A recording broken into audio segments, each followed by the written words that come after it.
Welcome back to our morning coffee time for Wednesday. So already September the 9th. Days and nights are passing. How well are we spending our time?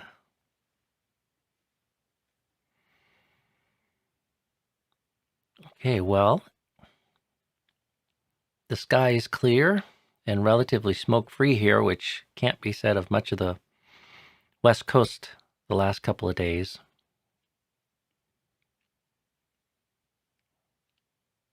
We were spared excessive wind yesterday, and the smoke ended up somewhere else. But I saw some horrific pictures from around Washington and Oregon in particular, with skies so red at midday. It was hard to believe that somebody hadn't been playing around with the photo filters.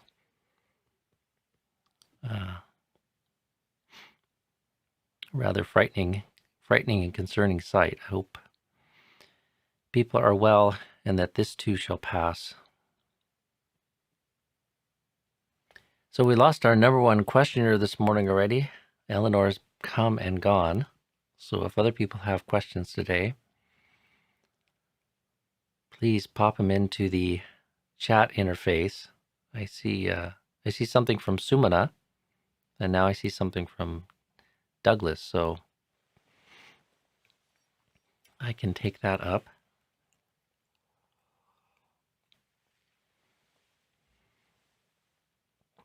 I don't have any news other than what I mentioned yesterday. We have a special event coming up towards the end of the month on Saturday and Sunday, September the 26th and 7th.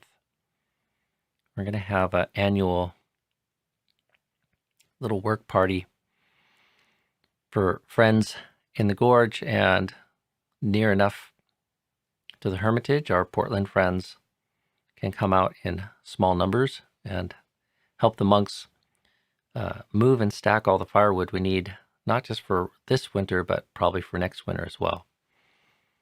So we've arranged a truck and a trailer, and Venerable Rakita's been working away on the log splitter that Holly and her partner have loaned us, as in previous years. And last night we got down into the 40s Fahrenheit for my Canadian friends. Yet another sign that summer's coming to a close and fall is on its way. And it won't be long until we'll have to fire up our wood stove, usually sometime first part of October. So I didn't get anything on our website yesterday. Hopefully today we can get something up for people to reference there. But I have a plan for safely gathering and doing a fun little project such as this for people that want to come help out. So look out for that and mark your calendar. It'll be at noon Saturday, noon to 2 on Saturday and noon to 2 on Sunday, the 26th and 27th this month. So, and it's quite fun. We'll have everything split, so and none of the pieces of wood are all that big, so almost anyone can help. And if we have enough people, we'll have a nice fire brigade style arrangement to kind of pitch the wood and stack the wood, and it usually goes quite quick.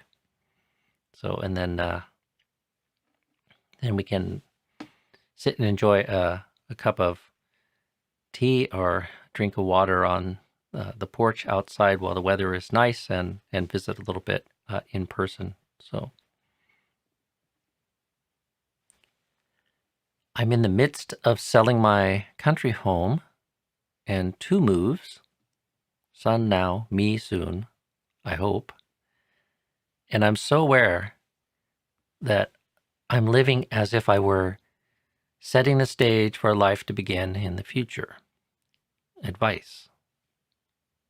I see the tendency, but my capacity for using skillful means is shockingly low these days.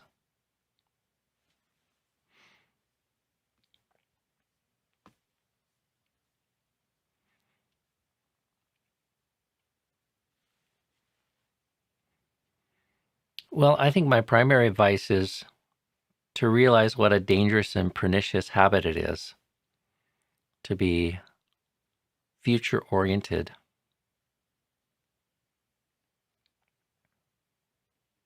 Part of having a self includes existing in time and the liability of tanha, which orients itself towards this deluded notion that I'll be happy then.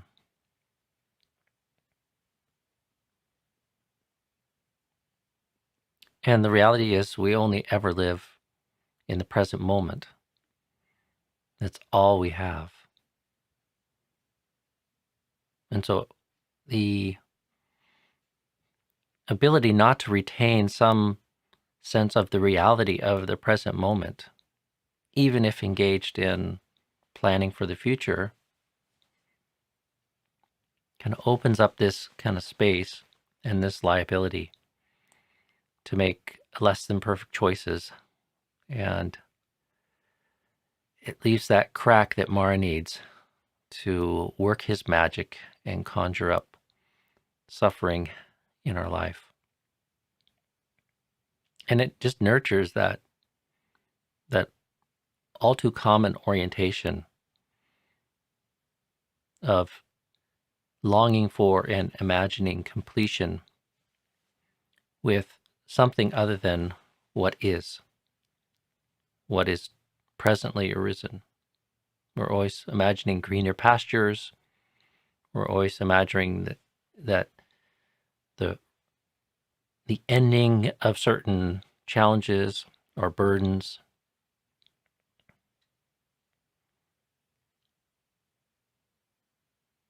will bring us happiness and completion, will bring something that it can't.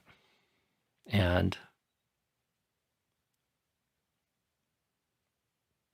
that drift away from grounding oneself in well-being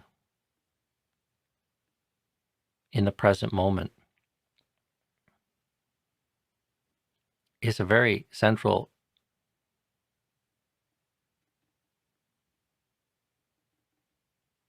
and pernicious kind of habit that has to be checked.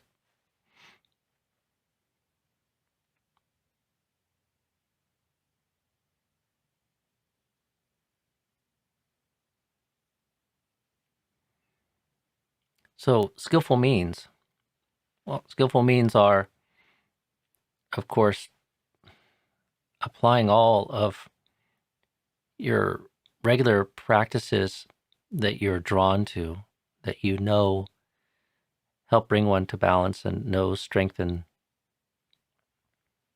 the heart.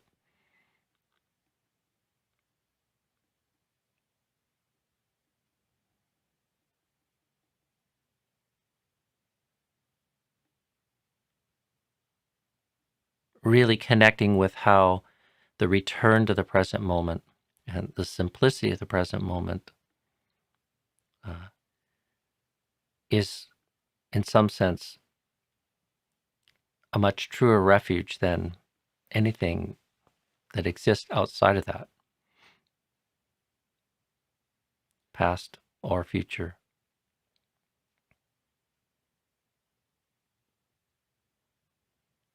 And the practice of just bringing yourself back to the frame of whatever it is that you're engaged in, whatever it is you're feeling, whatever it is you're thinking, as presently arisen phenomena.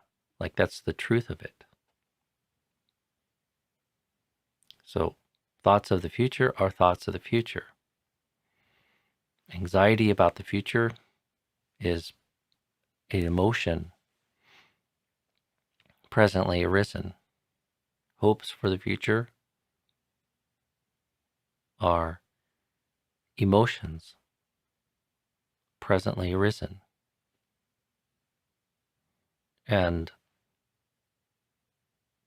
It's not wrong to feel these things. It's not wrong to think about these things. It's not wrong to plan. Quite the opposite. There's a lot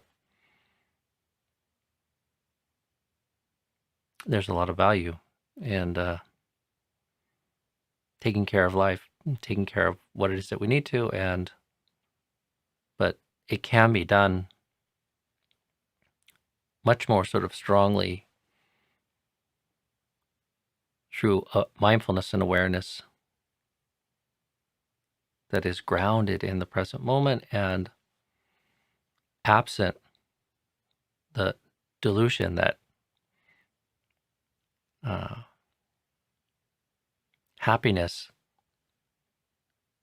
lies anywhere outside of this skillful engagement with the mind in the present moment.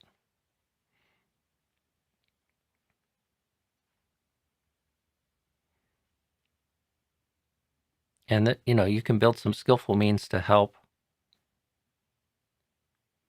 Of course, any of our meditation practices that help bring one back to the well-being of the present moment and connect with the well-being of the present moment help immensely. But also like just learning to challenge that drift towards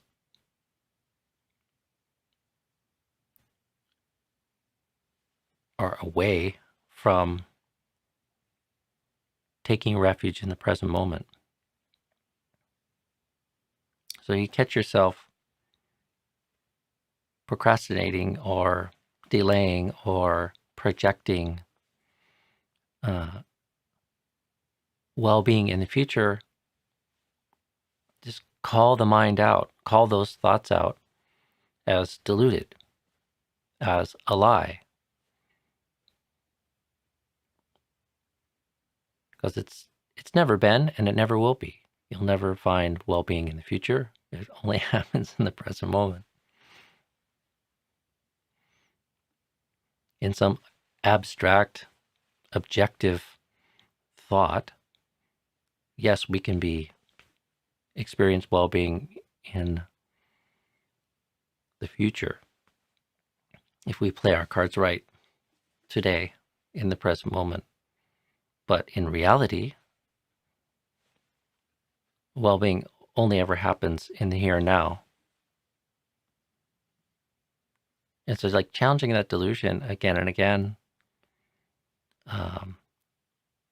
Part of the value of contemplations around aging, illness, and death, I think, can also be really skillful, because when you contemplate the reality that death may come at any moment through many different means, and that is the reality of the present moment, it shrinks that horizon line back. If you can inhabit the reality that today might be your last day, it at least shrinks the horizon back to today, or some fuzzy notion of a few hours to live.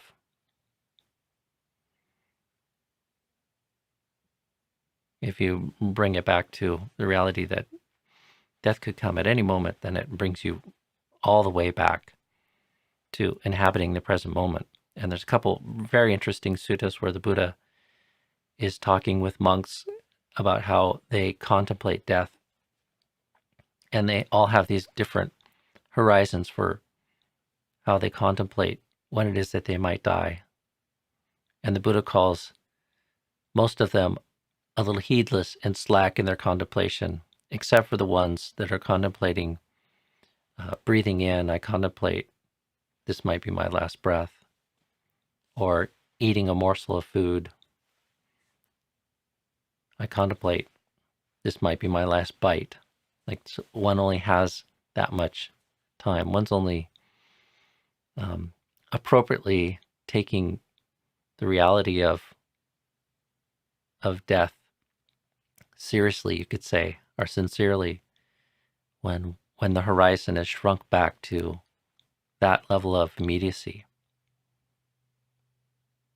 And on some level, it's objectively true. We could die just that quickly. But I think the more important dimension of the teaching is it then becomes a teaching which really helps bring us back to fully grapple with establishing skillfulness and well-being in the present moment.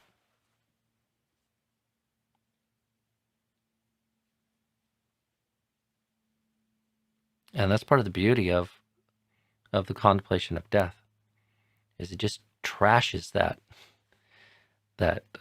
drift and that delusion that well-being is somewhere out there in the future with different conditions.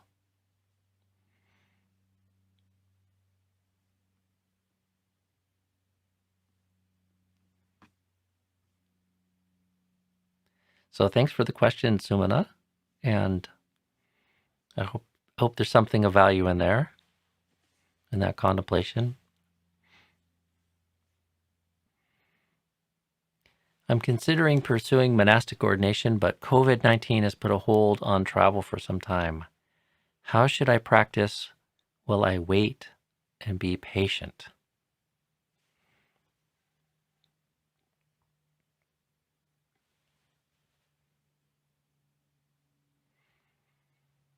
Well, the same way that you imagine you would practice if COVID-19 was solved and you could be a monastic.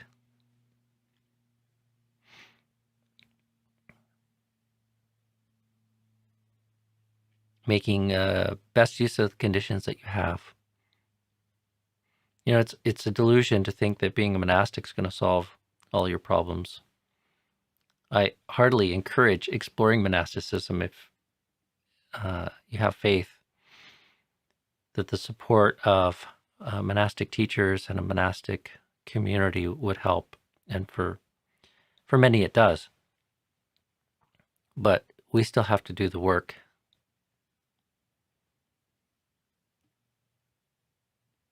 So honor that motivation and put everything that you imagine you would put into practice in the monastery into your life as you can. And even in any monastery, conditions wax and wane in terms of how supportive they are. Sometimes communities are not in complete harmony, or sometimes there's adverse conditions. It's just like life anywhere on some level. I remember when I first arrived at the monastery I ordained at in Thailand, Wat Pananachat. At that time, they allowed the postulants, which they call pakaos in Thailand, so the 8 precept members of the community, which is the first stage of monastic training or acceptance into the monastic community there.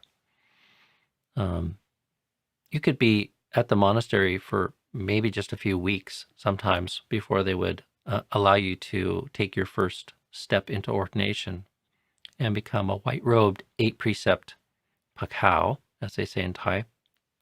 Outside of Thailand, we call them anagarikas. And at the time, the pakaos had alms bowls and walked alms, bindabat, as they call it in Thailand, with the monks every day.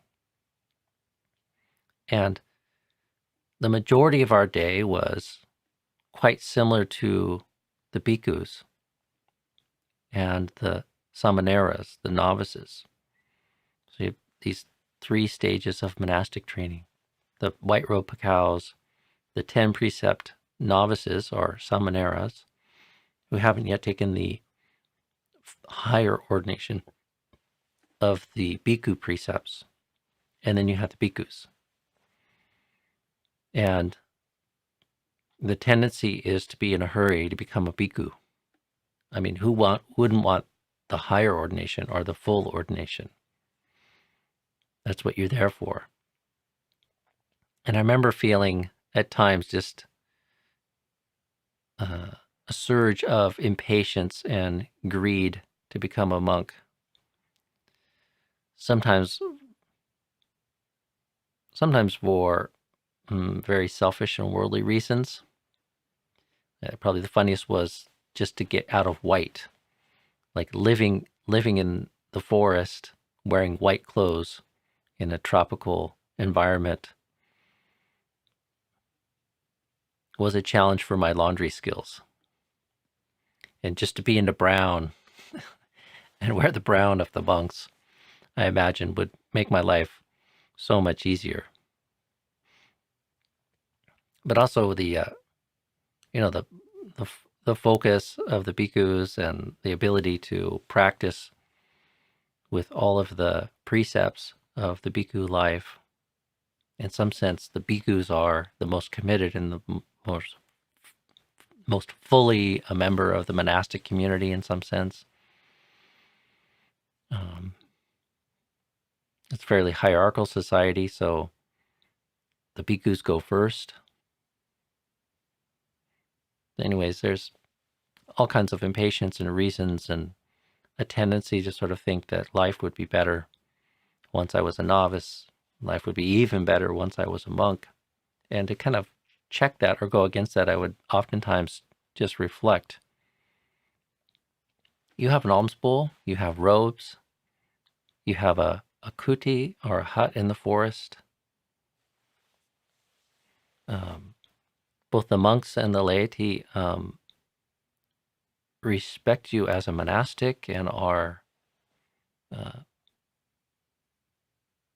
kindly supporting you with the basic requisites so that you can study and practice as a monastic.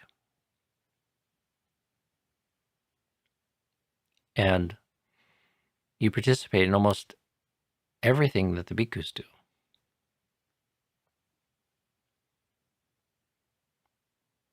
And I used to just to check that sort of greed and desire to have the status of a bhikkhu. I would try to find ways to reflect, to check that or go against that, because it could be so strong.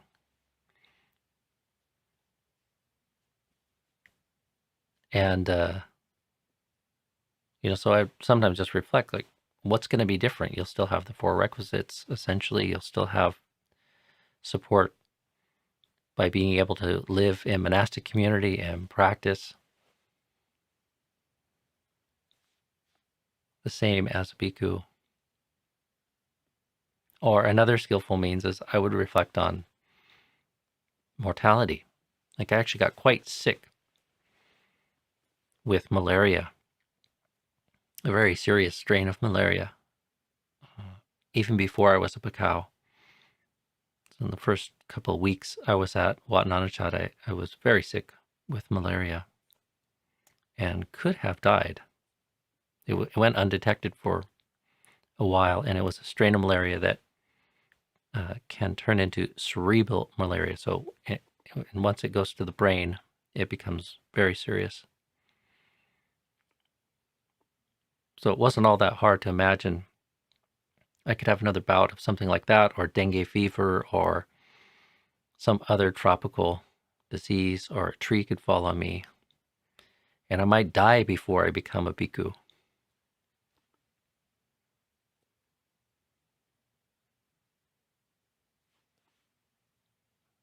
So all the more important to break that drift and that delusion that happiness exists somewhere outside of the present moment, and just bring oneself back to taking care of business today. We never get the conditions we would long for, and if we ever do, they never last as long as one might hope. We're always just making do with what is.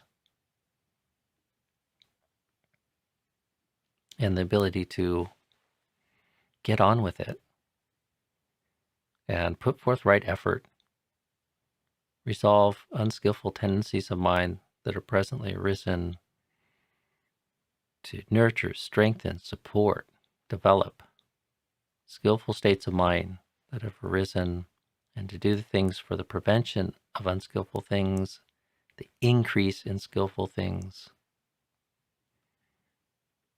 to cultivate the mind of serenity and insight, and overcome suffering. It all comes down to this moment. With whatever supports we have, with whatever karma we have, with the way it is.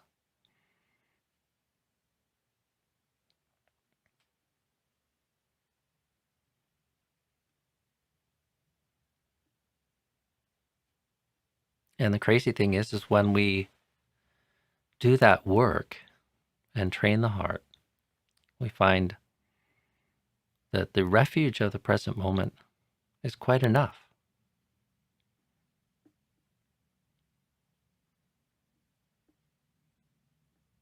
With the mind well developed and with serenity and insight, it's quite enough. It's everything you need.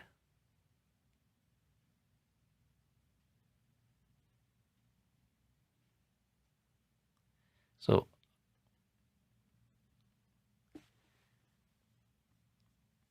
I think I'll leave it at that for today.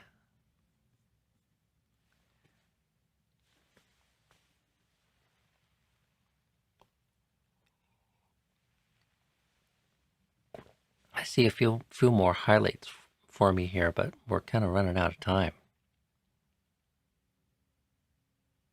So I'll just have to invite people to come back tomorrow. So sorry for that. All right, be well, friends. Have a good day. Hope to see you all tomorrow.